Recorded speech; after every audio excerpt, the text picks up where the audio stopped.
ക്ഷമ വേണം മക്കളെ, ക്ഷമ വേണം, നല്ല ക്ഷമ വേണം. ക്ഷമ ഇല്ലാത്തൊരു ഈ പരിപാടിക്ക് ഇറങ്ങല്ലേ. ഞാൻ നിങ്ങൾക്ക് ഒരു സാധനം കാണിച്ചു തരാം. ഇന്ന് ഉച്ചയ്ക്ക് ഞാൻ നാസ്ഡാക്കിൽ എടുത്ത ഒരു എൻട്രി ഉണ്ട് എൻ്റെ 50K അക്കൗണ്ടിൽ. പക്ഷേ സ്റ്റിൽ നിങ്ങൾ മനസ്സിലാക്കേണ്ട ഒരു കാര്യം എന്താ വെച്ചാൽ അറൗണ്ട് 2-3 മണിക്കൂറോളം ആയിട്ടുണ്ട് ഞാൻ ആ ട്രേഡ് എടുത്തിട്ട്. ഞാൻ ആ ട്രേഡിൽ ബോധേഡല്ല.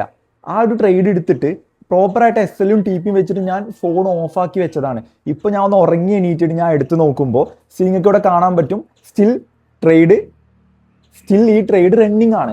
ഞാൻ ഇതുകൊണ്ട് ഉദ്ദേശിക്കുന്നത് വേറൊന്നുമല്ല, നിങ്ങളൊരു ട്രേഡ് എടുത്തിട്ട് ചാർട്ട് നോക്കാൻ പറ്റാണ്ടിരിക്കുന്നുണ്ടെങ്കിൽ, അതല്ലെങ്കിൽ ഉള്ളിലിങ്ങനെ ഹാർട്ട് ടക്ക് ടക്ക് ടക്ക് എന്ന് പറഞ്ഞിട്ട് ഇടിക്കുന്നില്ലെങ്കിൽ, ഒരു ടെൻഷനും ഇല്ല, സ്ട്രെസ്സും ഇല്ലാതെ കൂൾ മൈൻഡോട് കൂടി ആ ട്രേഡ് TP-യിലും SL-ലും എത്തുന്നവരെ നിങ്ങൾക്ക് വെയിറ്റ് ചെയ്യാൻ പറ്റുന്നുണ്ടെങ്കിൽ ഒരു പേടിയും പഠിക്കണ്ട. നിങ്ങൾക്ക് ഈ ഒരു ജേർണിയിൽ സക്സസ് ആവാൻ പറ്റുന്നുള്ള കാര്യത്തിൽ ഒരു സംശയമില്ല.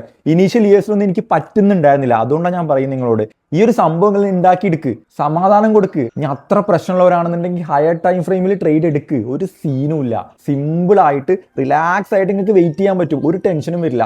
ലോഡ് സൈസ് കൂട്ടി അടിക്കുമ്പോഴേ ഈ പ്രശ്നങ്ങളൊക്കെ വരുന്നുള്ളൂ. നിങ്ങൾ ആ ലോഡ് സൈസിന്റെ പകുതി ഒന്നാക്കി കുറച്ച് നോക്കി, സുഖസുന്ദരമായിട്ട് നിങ്ങൾക്ക് വെയിറ്റ് ചെയ്ത് റിലാക്സോട് കൂടി നല്ല രീതിയിൽ കൺസിസ്റ്റന്റ് ആയിട്ട് പ്രോഫിറ്റ് എടുത്ത് പോകാൻ പറ്റും.